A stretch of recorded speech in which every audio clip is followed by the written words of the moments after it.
Good afternoon, and welcome to the first of the Department of Classics Colloquium series for academic year 2019-2020.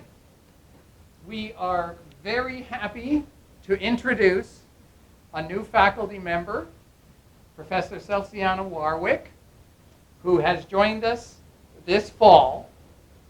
She comes to us from a visiting professorship at the College of St. Benedict and St. John's University in Minnesota after completing her PhD in classics at UCLA.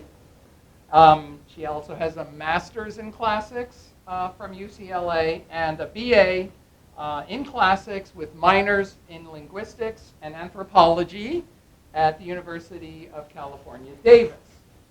Her dissertation title was For Those Yet to Come, Gender and Kleos in the Iliad.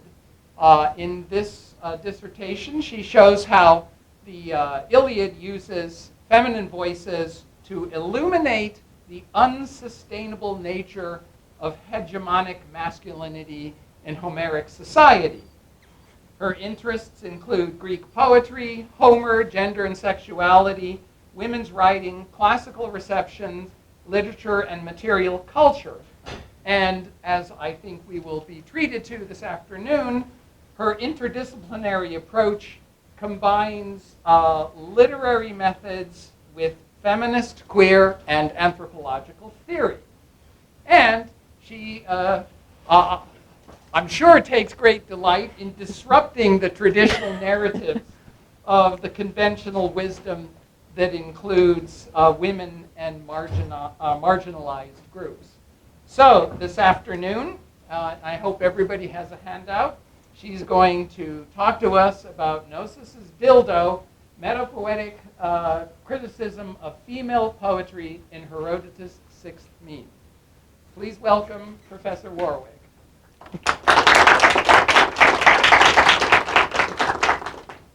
Thank you so much for that introduction, and thank you for giving me this opportunity to speak to you here. So I'm going to talk to you this evening about Nossis' dildo. The title of this paper is Nossis' dildo, a metapoetic attack on female poetry in Herodas' sixth mime.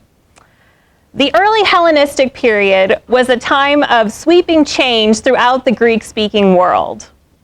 Once independent city-states came under the control of Macedonian monarchs, the successors of Alexander. Armies of citizen soldiers were replaced by paid professionals. On the literary side of things, poets disavowed their predecessors and experimented with new genres and subjects. This paper deals with the work of three poets, Herodas, Nossis, and Erinna, against the backdrop of these political and social transformations. Herodas was a male poet of the 3rd century BCE who wrote mimes, brief satirical dialogues about daily life that were full of sex, violence, and other bad behavior. Erinna and Nossis were female poets, Herodas' literary contemporaries. In Herodas' sixth mime, two women named Metro and Charito discuss an exquisitely crafted dildo that Charito purchased from a cobbler named Cerdon. Charito is annoyed because the dildo has been stolen and is now in the hands of a character who is called Nossis, daughter of Erinna. Scholars have long recognized this phrasing as a reference to the poets Nossis and Erinna. By styling Nossis as Erinna's daughter, Herodas implies a kind of poetic filiation between the two women, indicating similarity or influence. Most scholars have taken Herodas' reference to these two women as having a moralizing agenda, i.e. that he is attacking them for the content of their poetry and imputing unchastity to them. I suggest that the attack is actually aimed at the idea of female-authored poetry in general. Jacob Stern has shown that this mime has a sophisticated metapoetic program, and that the dildo is in fact a metaphor for poetic craft. In this paper, I argue that the dildo represents the masculine poetic tradition that Herodas regards Nossis and Erinna as having appropriated for their own illicit use, an appropriation that he considers to be a perversion of poetry's true purpose. This criticism of female poetry is in line with other themes that appear in Herodas's work, such as his disapproval of the increased power and status of women in the Hellenistic period, and anxieties about the erosion of classical masculinity. In the classical polis, poetry had strong didactic associations and was viewed as vital in shaping boys into responsible participants in military and civic life. But by the 3rd century, the changing political climate had contributed to the evolution of a new system of aesthetics and values among Hellenistic poets. One of the innovations of Hellenistic poetry involved an increased interest in the exploration of feminine voices and perspectives. Male poets admired and imitated female poets such as Sappho, Nossis, and Erinna, and experimented with portrayals of traditionally feminine subjects, such as interactions between women in domestic spaces closed to men. In this context, the fact that the metapoetic dildo is handed from woman to woman in Mime 6, first purchased by Charito, then lent to her friend Eubuli, then given to Nossis without Charito's permission, becomes significant. I argue that Herodas uses this image of a dildo shared by a number of women to satirize the homosocial, gynocentric world of Nossis's and Erinna's poetry that so intrigued his male contemporaries. He implies that poetry by women about other women is inherently obscene and ridiculous, likening the feminine production of such poetry to masturbation and sexualizing both female poetic exchange and emotional intimacy. Mime 6 can thus be read as a polemic against the popularity of feminine perspectives and subjects in 3rd century poetry. I further suggest that Mime 6 attacks this new prominence of female poets as a dangerous departure from poetry's former role in shaping civic masculinity. Herodas subtly likens the figure of Cerdon the cobbler to Homer, the preeminent Greek male poet who is closely associated with the educative function of poetry in the classical polis. Nossis's use of the stolen dildo thus signifies illicit feminine engagement with the masculine poetic tradition, with the dildo standing in for the poetic product that women can purchase from a male craftsman but cannot create themselves. According to this metaphor, such an engagement on the part of female poets is necessarily sterile and unproductive, since the dildo does not possess the masculine generative power of the true phallus that it is modeled after. Whereas masculine poetry begets new generations of male citizens, female poetry begets only female pleasure, which has no civic value. In this way, Herodas suggests that the feminine use of poetry perverts the poetic tradition's established role in shaping the ideal male citizen soldier of the classical period and contributes to the erosion of traditional gender roles. Herodas's use of metapoetry, that is, poetry that comments on poetry through the use of metaphor or other figurative devices, has been explored by a number of scholars. In addition, although some critics have denied that Herodas has a moral or aesthetic agenda, Benjamin Hughes has shown that Herodas and other Hellenistic iambic poets characterize themselves as being part of a tradition of aesthetic and ethical commentary going back to the Archaic period. Previous scholars have pointed out passages in which Herodas expresses criticism of women's moral behavior and artistic taste. For example, in Mime 4, two women willfully misunderstand works of art while discussing their personal reactions to the dedications in the temple of Asclepius. Scholars have often interpreted this mime, along with Theocritus's 15th idyll, in which women view tapestries and listen to a hymn at the festival of Adonis, as mockery of women's lack of aesthetic sophistication. Marilyn Skinner offers an intriguing reading of Mime 4 as a hostile reaction to the increasing popularity of female poets in the Hellenistic period. She suggests that ekphrastic epigrams, short poems describing works of art that were written by many Alexandrian poets, may have been invented by Erinna and popularized by other female poets such as Nossis. Skinner argues that ekphrastic epigram would thus have been associated with a specifically feminine poetic voice. Herodas' unflattering portrayal of women engaged in describing works of art can then be read as a criticism of such female-authored poems. Skinner's theory of women as the pioneers of ekphrastic epigram has been challenged by Simon Goldhill, but her interpretation of Mime 4 as a lampoon of women writing in this genre remains compelling. Furthermore, the verbal resonances of Mime 4 and Idyll 15 with Mime 6 suggest that we can read them in this same metapoetic context. Stern's argument that the dildo in Herodas 6 represents poetry hinges on the repeated use of the verb rhapto, to stitch, in the description of its construction. The use of stitching as a metaphor for the production of poetry goes back to Proto-Indo-European, as Gregory Nagy has shown. This is evident in the word rhapsoidos, rhapsode, which literally means one who stitches together song.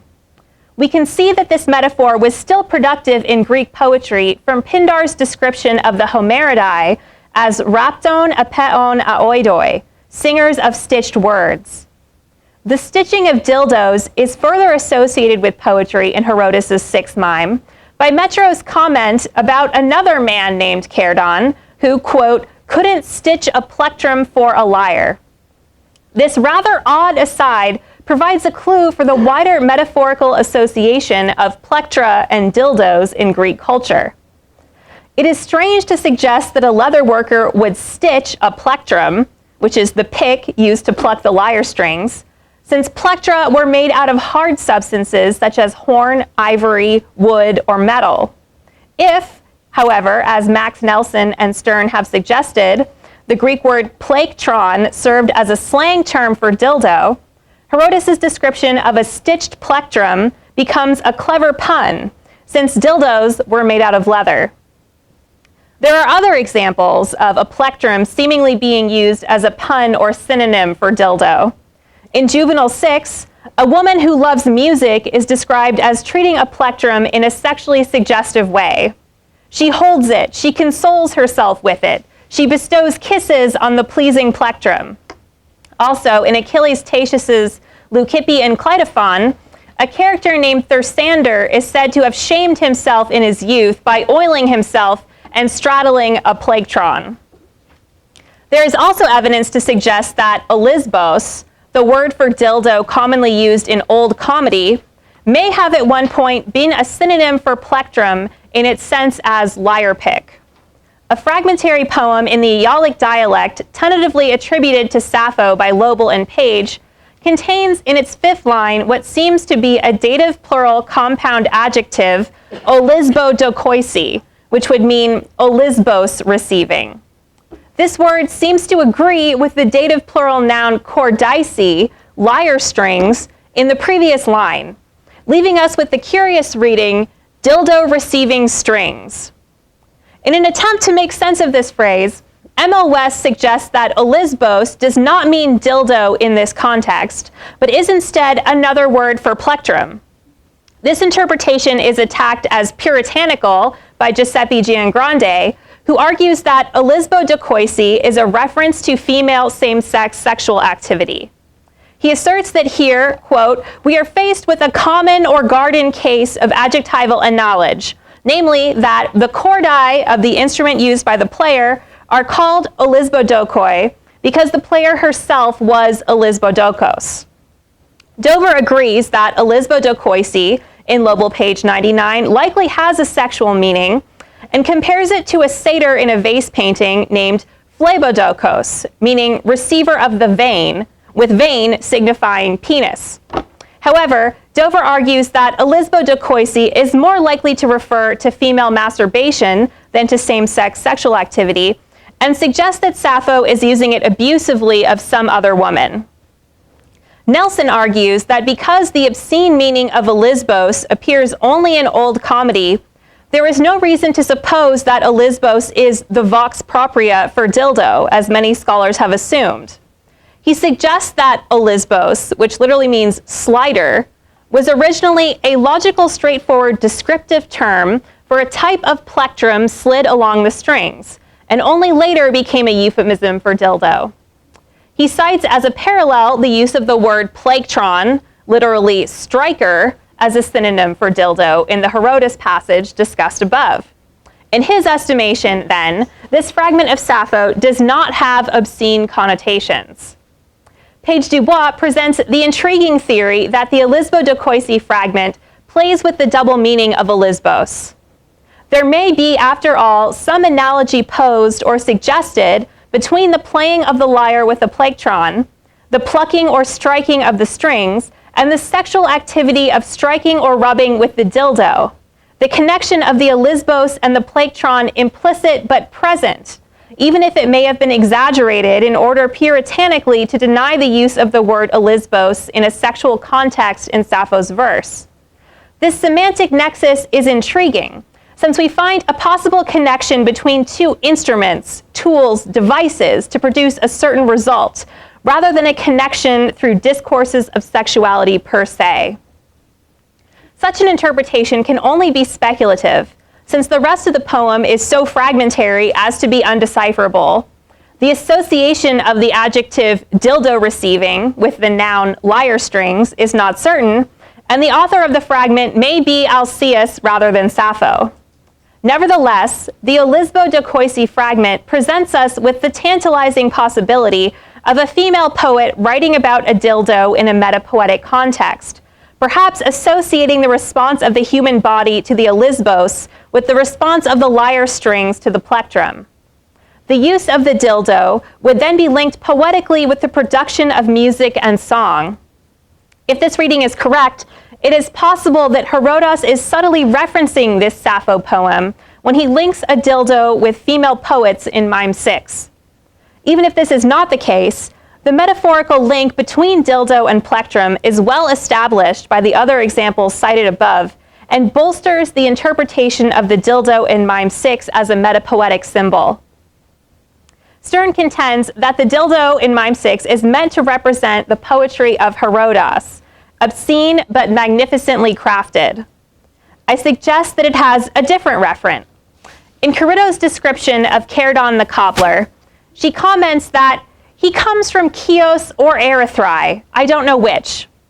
In any discussion of poetry, the mention of Chios must immediately evoke Homer, and you knew I was going to work Homer in here somehow, who was often said to have hailed from that island. The association between Chios and Homer is so strong that the mention of Chios can automatically evoke Homer without explicitly naming him. But despite this strong poetic connection, Chios was not the only city that laid claim to Homer. If we are meant to read the cobbler as a tongue-in-cheek stand-in for Homer, Charybdis's confusion about whether he comes from Chios or Erythrae may be a joking reference to the fact that in various accounts of Homer's life, he's linked with different Ionian cities, including Chios, Smyrna, and Colophon. This confusion about Homer's origins was so commonplace that it became a literary trope in the ancient lives of Homer. While Erythrae is not one of the cities with a traditional claim to be Homer's birthplace, Homer is associated with Erythrae in the Herodotean Life of Homer, in which he passes through Erythrae on the way to Chios, composes several epigrams, and has an altercation with some fishermen. A figure such as Cerdon, who has poetic associations and is thought to be either from Chios or some other Ionian city, such as Erythrae, thus inevitably brings Homer to mind, especially in the elusive context of Hellenistic poetry. I suggest that Homer is referenced in Mime 6 because his status as the most important poet of the Greek poetic tradition makes him synecdochally representative of the poetic tradition as a whole. From the earliest period of Greek literature, Homer held a symbolic significance that went beyond his status as the preeminent epic poet. C.O. Brink argues that by the classical period, Homer had come to stand for poetry, not only for one poetic genre. In this way, we can view the dildo in Mime 6 as representing the Greek poetic tradition. Because of Homer's status as a universal symbol for poetry, it is possible that Herodas viewed himself as a kind of heir to Homer, even though his poetry was mimiambic rather than epic. He was certainly heavily engaged with the Iliad and the Odyssey, as he plays extensively with Homeric allusions in his mimes. Nossis and Erinna also reference Homer in their poetry. It has long been noted that Erinna's distaff employs stylistic features and motifs of Homeric lament, and Nossis's epigrams contain allusion to Homer and other epic poets such as Hesiod. Thus, the association of these two female poets with the dildo in Mime 6 could symbolize their literary interaction with Homer and the masculine poetic canon. A parallel to this association of Homer with specifically masculine poetry is found in an epigram by Antipater of Sidon that presents Homer as the most important male poet in contrast to Sappho, the best of the female poets. This link between Homeric poetry and masculinity becomes important when we consider Homer's role in the education of the male citizens of the classical polis. Poetry played a large role in education in both classical Athens and Sparta, and much importance was attached to the moral quality of the songs. Boys were taught poetry because it was thought it would show them how to live good lives, and Homer played a preeminent role in this education. In a number of 5th century texts, Homer is associated with the classical ideal of the male citizen soldier. It is assumed that by being educated in Homeric poetry, men will become better citizens. Homer will teach them how to fight well and understand the natural hostility between Greeks and barbarians. These passages identify poetry in general, and Homer specifically, as vital to the shaping of proper adult male Greek identity. As the teacher of the Greeks, as he is called in Plato's Republic, Homer functions as the overarching symbol of the way in which poetry is meant to show its audience how to achieve arete, excellence. As has been discussed above, Herodas himself was invested in poetry as a medium of ethical and aesthetic criticism, and thus has a vested interest in the educational function of poetry that Homer represents. The significance of Herodas's metapoetic Homeric dildo in association with Nossis and Erinna emerges from its context in Mime 6. The dildo is the artistic product of a man, Kerdon, whose skill the women of the mime admire but cannot emulate. The total reliance of the women on the male craftsmen for the production of dildos is shown by Corido's desperate attempt to obtain a second dildo by seducing the physically repulsive Kerdon. Metro, what did I not do? What persuasion did I not bring to bear on him? Kissing him, stroking his bald head, pouring him a sweet drink, calling him Papa, almost giving him my body to use. By linking the dildo with poetic craft, Herodas suggests that well-made poetry is something that women enjoy, but which only men can properly produce. Nossis possesses the dildo only because it has been stolen from its legitimate owner, the woman who paid Kerdon for his services. Corido lent it to her friend Eubule before she herself had a chance to use it, and Eubule has secretly passed it on to Nossis. Corido angrily describes Eubule as having given the dildo to someone who ought not to have it, underscoring the fact that Nossis has no right to this object. Nossis's possession of the stolen dildo thus highlights the inappropriate nature of her attempts to participate in the poetic tradition, as well as suggesting that her poems are lacking in originality, that her artistic ideas, like the dildo, do not result from her own creative powers, but instead have been appropriated from a more skilled masculine source. The symbolic valence of the dildo as a substitute phallus is also important. The significance of the use of dildos by women, especially in a homoerotic context, has been a subject of debate both among scholars of ancient Greek vase painting and contemporary feminist theorists. Many academics have suggested that scenes of women with dildos in vase paintings are intended to satisfy the male gaze and patriarchal phallocentrism, reinforcing the idea that women are unable to experience sexual satisfaction without some kind of phallic implement. Similarly, some feminist theorists of sexuality have criticized the use of the dildo as reproducing and reinscribing heterosexual norms. Others, however, have seen the dildo as a symbol of female sexual agency, of the possibility of the pleasure of penetration without male domination. On the subject of dildos in ancient Greece, Dubois writes, "A line of reasoning consistent with a certain feminist perspective would imply a critique of the phallocentric politics of representation of this object in ancient art and text. One might even imagine an interpretation that argued for ancient women's seizure of the dildo as an appropriation of the penis, the phallos, the feminist hijacking or compensatory provision of this all-important instrument of penetration. One could argue that the theft of the dildo in Mime 6 represents just such a feminist hijacking of the masculine poetic tradition by female poets. However, the semiotics of the dildo in ancient Greek literature suggests it is more likely that Herodas means it to underscore the creative inadequacy of female poets in comparison to their male counterparts. References to dildos as sexual aids tend to characterize them as less desirable than male phalloi, substitutes that are made use of only when one cannot get the real thing. For example, in an Athenian comic fragment of unknown authorship, two women discuss the use of dildos, possibly as a replacement for their neglectful husbands. One of the women says that she has heard that a dildo is just like a real penis. The other woman replies scornfully, "Just as the moon is like the sun. The appearance is similar to behold, but it doesn't give any heat."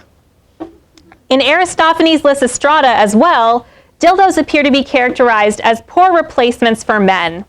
When the women bemoan the absence of their husbands who are off at war, Lysistrata first speaks regretfully of the difficulty of finding an adulterous lover, then says that since the Milesians revolted, she has not seen an 8-fingered dildo, a Lisbon octodactylon.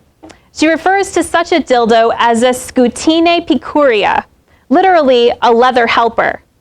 The Scholia inform us that this phrase is a pun on sucine picuria, a support made of fig wood, or in other words, an illusory help. Jeffrey Henderson renders the sense of this phrase as a consolation, however small. There is another possible reference to a dildo a little later in the play, when Lysistrata advises the other women to, quote, "skin the skinned dog" in order to overcome their sexual frustration.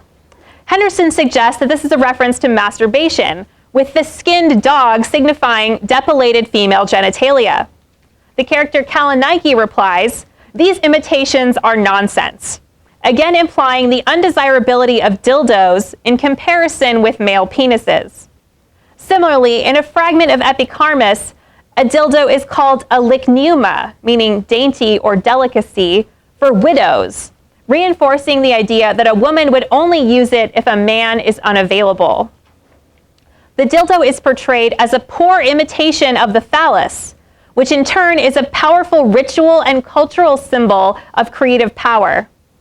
Dubois writes that for the Greeks, the phallos synecdochically embodies potency, fertility, and masculinity.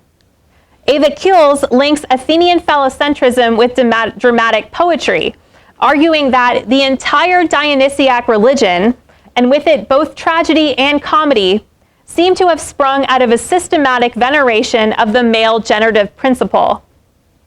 Kuhls goes on to suggest that scenes of women masturbating with dildos in Greek art represent women's ineffectual attempts to possess the power of the phallus denied to them by nature. Since Athens society had promoted the male organ as the symbol of fertility, parenthood, creativity, and self-defense, it is only natural that Athenian men could not conceive of women otherwise than obsessed with insatiable lust to fill up their vaginal void with penises, real or artificial. We can read the dildo in Mime 6 in a similar way. It is a poetic product made by a man who possesses the creative power of the phallus. A woman may buy or steal the dildo and pleasure herself or other women with it, representing the female consumption of poetry. But her attempts to produce poetry in her own right will be sterile and without issue, just as a woman using a dildo cannot produce children. A woman attempting to write poetry thus becomes as humorous and vulgar as a woman engaging in sexual activity in the absence of a man, and as fruitless. Just as a woman's use of the dildo involves pleasure without procreation, Herodas labels the female attempt to write poetry as similarly masturbatory, a self-indulgent act undertaken for personal gratification that is incapable of producing anything new or original, or indeed, of improving its audience. Herodas's hostility towards female poetry can be linked to the anxieties about the changing nature of Greek masculinity that other scholars have detected in his mimes. In the Hellenistic period, the classical ideal of the citizen soldier was fast becoming obsolete. At the same time, previously strict binaries, such as male-female and Greek-non-Greek, were eroded and altered as some women gained power and social status, and ethnic and linguistic identities became increasingly hybridized. With regard to the shift in gender relations, Sarah Pomeroy writes, "Under the domination of Hellenistic monarchs, the implications of citizenship and its privileges were less far-reaching for men than they had been in the independent city-states of the classical world. On the one hand, the gap in privileges between men and women was much narrowed, and on the other, the men, rather than attempting to hoard them, became more ready to share with women the less valued privileges they had." David Constant and Joan Burton have argued that Herodas's negative portrayals of women who have power over men, such as Metro-Time in Mime 3 and Bettina in Mime 5, reflect a conservative backlash directed against the greater freedom and autonomy enjoyed by women in Hellenistic Alexandria. The jibes at female poets in Mime 6 may represent a similar backlash against the fact that during the Hellenistic period, poetry by women and about specifically feminine concerns and experiences was undergoing a surge in popularity. Erinna's poem, The Distaff, which she wrote as a lament for her dead friend Baucis, is praised effusively in a number of epigrams in the Greek anthology. One anonymous epigrammatist writes, "Her 300 lines are equal to Homer, though she was only a girl of 19. Jacqueline Klooster describes this favorable comparison of Erinna to Homer as a deliberate provocation.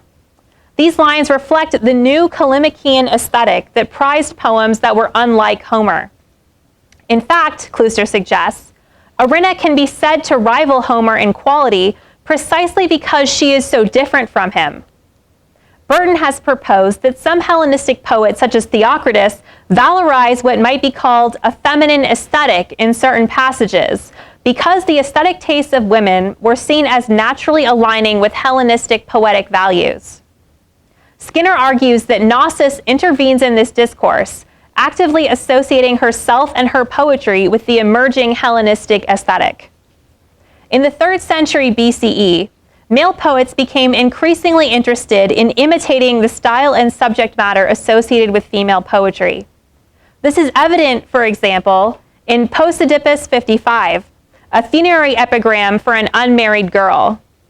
All the things of Nicomache, her toys and the Sapphic songs or conversations, one after the other at the dawn shuttle, are gone. Fate carried them away too soon. In seeking to depict the private feminine world of the dead Nicomache, Posidippus seems clearly to draw upon Erinna's Distaff, another song about a dead girl, in the mentions of toys and the dawn shuttle. When describing her lost childhood with Baucis, Erinna speaks of dolls in line 21 and woolworkers at dawn in lines 22 to 23. The Sapphic songs at the dawn shuttle also call to mind the distaff itself as a referent, a song heavily influenced by the Sapphic canon that associates itself through its title with the feminine production of textiles.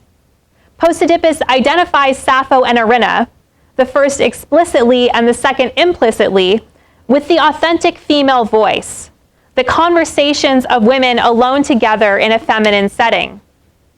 The double meaning of oarus as both conversations and songs is significant. Posidippus here seems to conflate the conversations of women with female poetry, suggesting that part of the appeal of this poetry is that it gives men access to a private feminine world. As Mika DeVos writes, Sappho stands here for girls' talk, but she also seems to stand for women's poetry at large, and the lure this poetry had for the male ear. The association in Mime 6 of Homer with a dildo that is stolen and used by a female poet hints that perhaps Herodas views the popularity of female poets as part of the larger pattern of the erosion of classical masculinity. Homer stands for the ability of poetry to engender arete in men, to create good citizens and soldiers, to teach the values of Greek civilization. But now the poetic tradition, Homer's legacy, is being used by women to produce poems about female experiences and concerns, subjects that may tantalize the reader, but which have no relevance to masculine public life. Whereas male poetry is meant to beget good male citizens, female poetry begets only pleasure, useless and sterile. Thus, the loss of classical masculine identity can be tied to the corruption of poetry by feminine influences. When Herodas depicts women in intimate settings, he does so in ways that uphold patriarchal stereotypes that justify the oppression of women. Women given power over men become violent tyrants, like Metotime in Mime 3 and Bettina in Mime 5. Women talking amongst themselves discuss their insatiable lust and the pleasures of adultery, as in Mimes 1 and 6.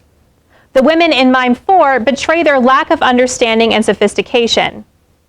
Herodas's portraits of women thus reinforce the social order and the necessity of masculine domination. The female experiences and interactions in Erinna's and Nossis' poems, in contrast, display a kind of dangerous self-sufficiency, permitting a glimpse of a feminine world in which men are not only absent, but unnecessary. I suggest that the dildo in Mime 6, in addition to its other metapoetic functions, serves as a commentary on the woman-centered nature of female poets' work. The association of the dildo with Nossis and Erinna has often been interpreted as a criticism of female same-sex desire in their poetry, or as proof that they wrote on such themes. Evidence that the dildo in Mime 6 is meant to be used for sex between women, rather than just female masturbation, is found in the reference to its little straps, which Corrido praises for being made of wool instead of leather.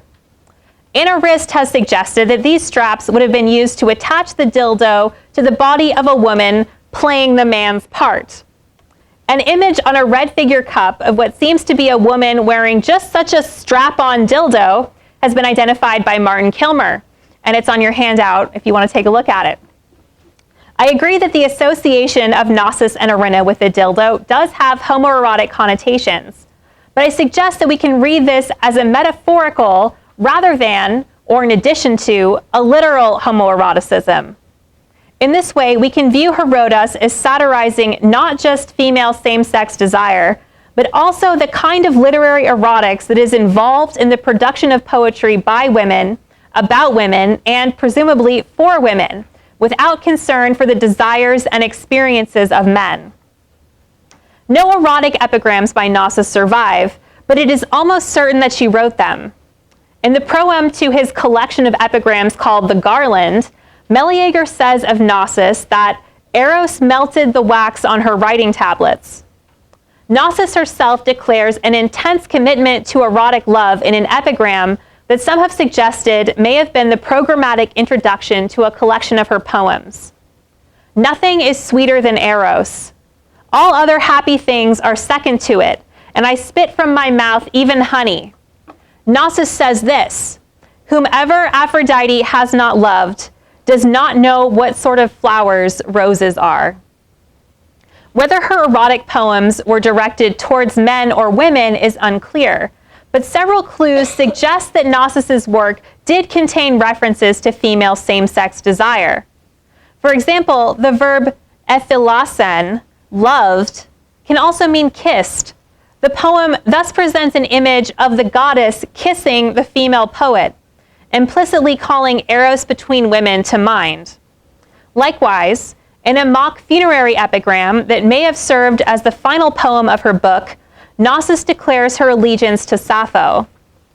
O stranger, if you sail to Mytilene of the lovely dances, to set yourself on fire with the flower of Sappho's graces, Say that the Locrian land bore me dear to the Muses and to her, and when you know that my name is Nossis, go.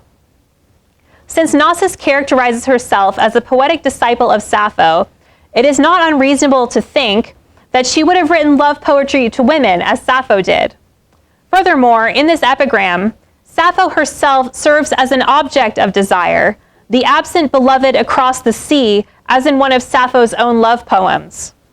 Nossis's longing for Sappho is thus both literary and erotic, a testament to Sappho's continuing power to arouse desire through song.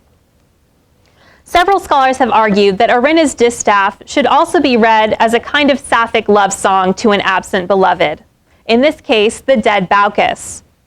John Rauch has pointed out the similarities between the distaff and Sappho Fragment 44, in which Sappho bids goodbye to a female lover. In both poems, a female speaker recalls activities that she and the other woman have participated in together and laments their separation. Rauch argues that this poetic homage to Sappho should be read as an implication of a sexual relationship between Erinna and Baucis. Similarly, Ian Cunningham suggests that Herodas in Mime 6 impugns Erinna for an erotic attachment to her friend, while Rist takes the presence of female same-sex desire in the distaff for granted. However, Sappho Fragment 94 contains explicit eroticism that the extant fragments of the distaff lack. Sappho speaks sensually of her companion's soft throat and how the other woman anoints herself with oil. Lines 21 to 23 about letting loose your longing on a soft bed almost certainly refer to some kind of sexual scene, likely between the other woman and Sappho. The surviving fragments of the distaff, in contrast, describe shared experiences from Baucis's and Erinna's childhoods, such as the tortoise game played by little girls, dolls, and the fear of the nursery bogey Mormo. Furthermore, the reception of Erinna overwhelmingly portrays her as a chaste maiden, not a writer of erotic poetry. An epigram by Leonidas or Meleager calls her a virgin honeybee singing youthfully. The chastity of bees was apparently proverbial, as we see in Aristotle. The poem also describes Erinna as a girl, hapais, and says that Hades snatched her away for marriage, associating her with the maiden goddess Persephone. Asclepiades calls her a virgin of 19 and describes Hades as having come swiftly to her, emphasizing her youth. An anonymous poem in the Greek anthology also refers to her virginity and portrays her as applying herself to the distaff in fear of her mother, suggesting proper maidenly behavior. None of the Greek anthology epigrams associate Erinna with love poetry. These descriptions contrast sharply with Meleager's reference to the eroticism of Nossis's poems and to the highly sexualized portrayal of Sappho in many later sources, such as in Attic Comedy, where she appears as a hetaira and brothel keeper. It seems very unlikely, then, that Erinna's poetry contained the kind of explicit references to same-sex erotic desire that we see in Sappho's work and conjecture for Nossis's poems. In fact, Catherine Gutzwiller has proposed that Nossis's statement, "Nothing is sweeter than eros, I spit even honey from my mouth," is a poetic attack on the chastity of Erinna's poetry. 4 of the Greek anthology epigrams in praise of Erinna associate her with bee and honey imagery. Nossis's rejection of honey, then, suggests that she is attempting to disassociate herself from the virginal sweetness of Erinna's work, which she portrays as inferior to her own mature eroticism. By associating Erinna with the dildo in Mime 6, Herodas is then imputing a graphic sexuality to a poet who was known for her virginity and whose work most likely did not contain overt sexual themes. In doing so, he mocks emotional attachment between women as grossly libidinous and hints that poetry by women about other women should be considered as humorous and vulgar as women's desire for other women was in the estimation of Greek men. What we know for certain about the distaff is that it focuses on uniquely female experiences: girlhood games and toys, weaving, a mother's advice. Nossis' extant poetry is similarly woman-centered, concentrating on the relationships between women or between women and goddesses. This emphasis on female perspectives seems to have been the defining characteristic of Nossis' poetry, judging by Antipater of Thessaloniki's description of her as theluglossos, female-tongued, in his catalog of women poets. As Skinner points out, this epithet suggests that Nossis was known for being especially concerned with women and the female experience, even compared to other women poets. I suggest that it is this emphasis on women that Herodas satirizes with his metapoetic dildo. The insular, gynocentric world depicted in Erinna's and Nossis' poems is parodied with the crass image of a dildo being passed from one woman to another, reducing all female intimacy to comedic lust, and implying that there is something obscene and laughable about this woman-centered aesthetic.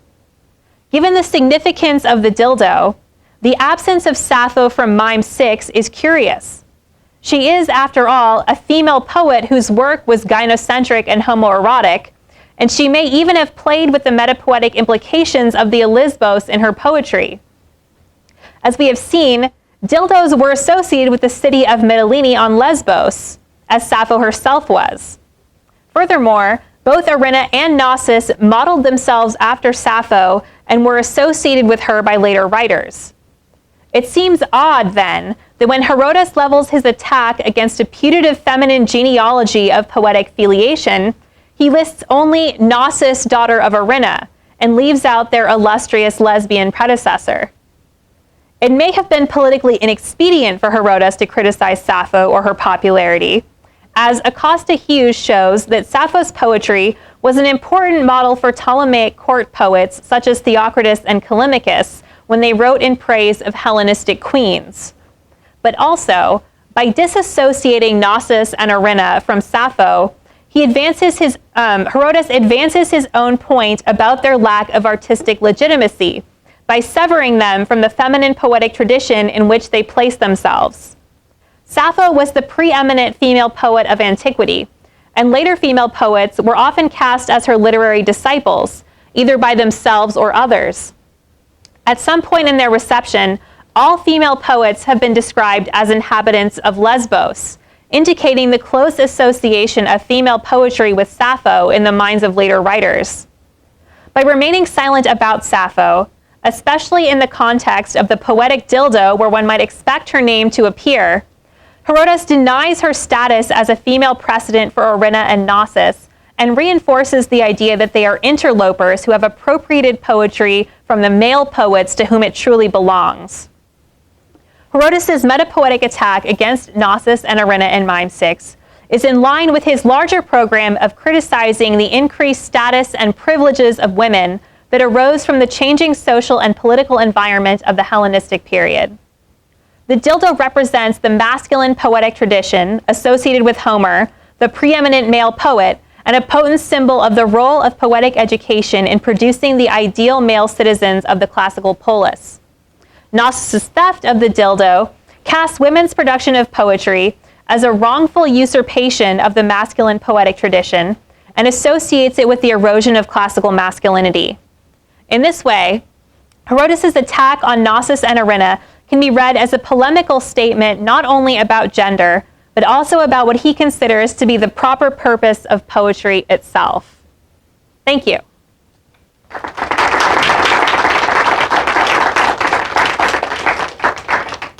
Does anyone have any questions? Yes, Craig. I love your paper, thank you. I hired you. Yes. Thank you for that. So I have two questions. I don't think for your thesis to be true or useful that it has to account for everything in Mime 6, but there are two details I'm wondering if your thesis would have any comment on. One is why is Perdon ugly? Mm-hmm. And the other is why are the two women interlocutors so nervous about being overheard? Yes. Well, I think the ugliness of Herodon is, like, on the one hand, humorous because these women are trying to seduce him to get a dildo, which is funny. But I think it's sort of interesting because it links to the view of the poet as kind of an outsider. Like Demodocus is blind, so he's kind of, on the outside of society despite his respected place. And I guess in terms of why are the women so nervous about being overheard, probably because they know they're not supposed to be so interested in the dildo, right? It's not chaste. I guess that's what I would say. Oh, well, yes, I understood that. I wondered if it had something else to do, though, with women's poetic production, because only certain women can hear and participate in this. Yeah, actually, that's very interesting. I will think more about that. Thanks. Yes. Thank you for the wonderful talk. It was really, really exciting.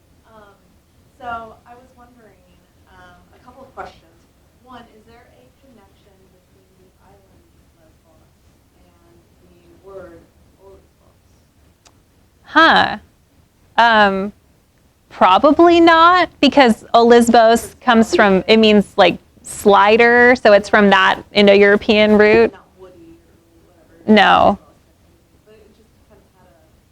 It's interesting that they do kind of sound similar. Yeah. Yeah, it's a different etymology, but still. But yeah.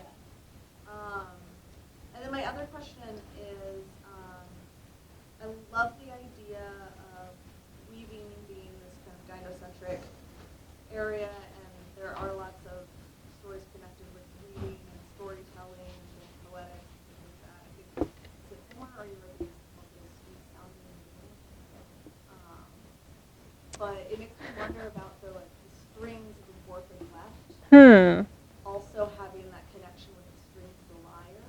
Yeah. As well, and Oh, I like that. of storytelling, and so you were questioning why is the lyre and the strings and the plethora all connected. And I think it has something to do with that idea of weaving and composing. Yeah, I mean, yeah, can you, like the weaving and the lyre strings, and then you use the instrument on the strings of the loom, the same way you use, yeah, oh, that's very, Shuttle as well. yes, the shuttle is like the plectrum. Oh, that's very good, yes. Yeah, so that's really fascinating. So thank you. Yes, well, thank you for that. No.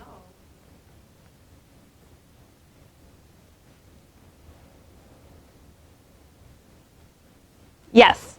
Thanks for your talk. It's really interesting. I'm wondering, does it matter? Maybe this is really question I got, but like, why do you think Herodas puts this critique or like the poetic critique in the mouth? Does it matter that it's in the mouth of women? Does it carry differently that it's these two female characters versus this men we're having the same conversation about like mocking women? Well, I think it's interesting that he portrays this kind of intimate feminine setting, perhaps similar to what we might see in a poem by a woman poet, except that when he does it, it's like very crass and sordid, and you can see that when the women are alone together, they're just being disgusting, talking about their lustful urges. So through this poem, he's like sort of satirizing feminine poetry on several levels, I would say.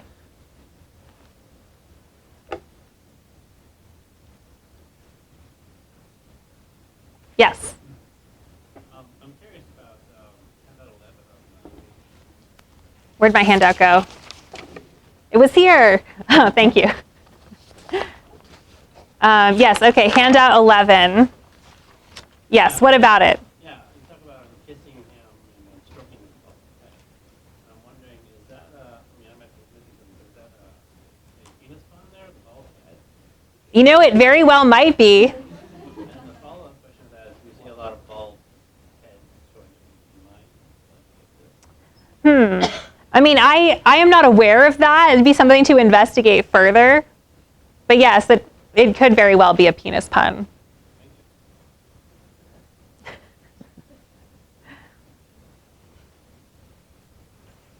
Any other questions? Well, thank you guys so much for giving me this opportunity.